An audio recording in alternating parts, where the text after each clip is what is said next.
The conditional mood in Spanish expresses actions that happen under a condition, whether it's real or hypothetical.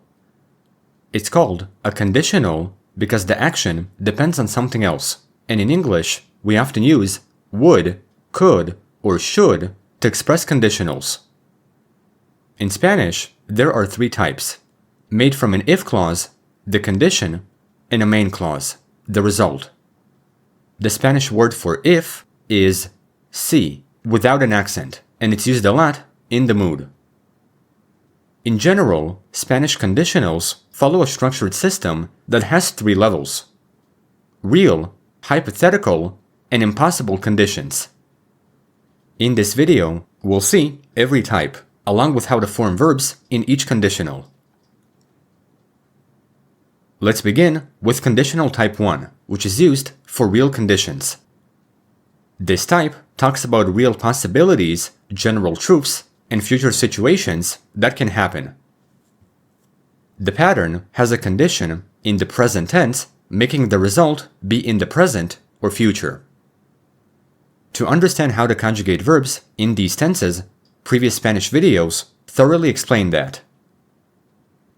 Some examples are: si estudio, apruebo. If I study, I pass. Si estudio, aprobaré. If I study, I will pass. Now, let's see conditional type 2, which is used for hypothetical and unreal conditions. This type is about hypothetical cases in the present or future and giving advice.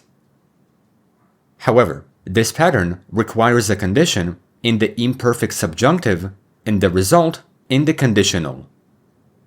The Spanish subjunctive is a topic for a different video, but it's important to consider the formation of the result. Here, we can see how to conjugate verbs in the mood, which is not too difficult, because the formation follows infinitives and endings. Such endings: ia, ias, ia, iamos, iais, ian, apply to any type of verb. So let's see the verb hablar, to speak, as an example. To conjugate it in the conditional, take the infinitive and add the conditional endings. Hablaría, hablarías, hablaría, hablaríamos, hablaríais, hablarían. The meaning is I would speak, you would speak, and so on. Hablaría is also borrowed twice, so context and subject meaning will show the difference. As I said, such endings apply to any type of verb, regardless of the ending. Nonetheless, Spanish has verbs with irregular stems, and they're very common in the mood, but we only need to know the endings and remember the stems of irregular verbs. Memorizing all irregular verbs is too much, so instead, it's better to know the most common ones, like tener, to have, poner, to put, salir, to leave, venir, to come, poder, can or be able to, saber, to know, haber, an auxiliary verb, hacer, to do or make, decir, to say or tell. Once again, such verbs are irregular in their stems, but the conditional endings are always the same, so we just memorize them. Now, we can return to conditional type 2, which shows unreal situations in the hypothetical present or future. Some examples are: si estudiara, aprobaría. If I studied, I would pass. Si tuviera dinero, viajaría. If I had money, I would travel. Si fuera tú, lo haría. If I were you, I would do it. In these sentences, the conditions are in the imperfect subjunctive, which I will show in a different video. For now, do not worry about conjugations in the subjunctive, because they will make sense when we get to the subject. Finally, let's see conditional type 3 that talks about impossible past situations and regret. This type is about past events that did not happen.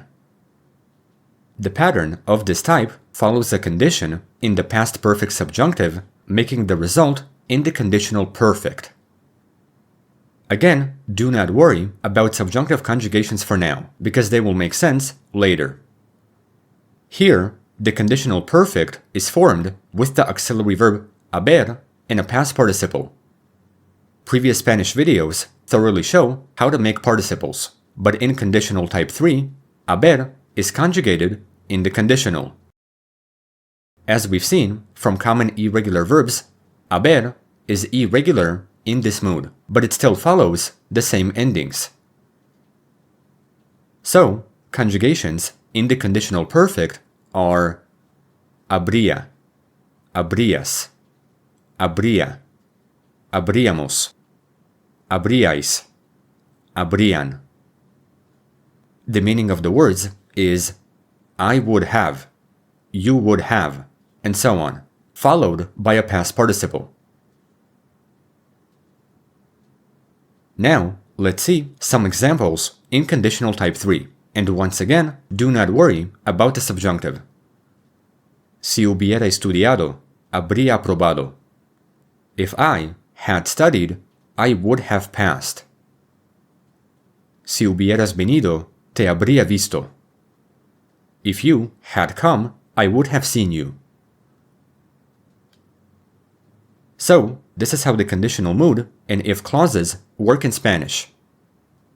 When looking at the summary chart, we see that real conditions happen in the present, unreal ones are hypothetical, and past unreal conditions are impossible to happen, especially in the past subjunctive. Still, before concluding the lesson, we can take a look at other functions that the mood has, especially in spoken Spanish. A subtle use of si is asking the question as if, como si, but here the imperfect subjunctive is used. Habla como si fuera experto. He speaks as if he were an expert. A different use of si is what if, y si. ¿Y si vamos al cine? What if we go to the movies? At the same time, conditional type 2 can be used for polite requests, using the subjunctive. Si pudieras ayudarme, if you could help me. This use sounds more polite than the imperative. At last, in real Spanish conversation, native speakers often drop a part of a sentence when it's obvious, like saying, yo que tú lo haría. If I were you, I'd do it. Hubieras venido. You should have come. If only you had come. So, this is how the mood and its formation fully work in Spanish.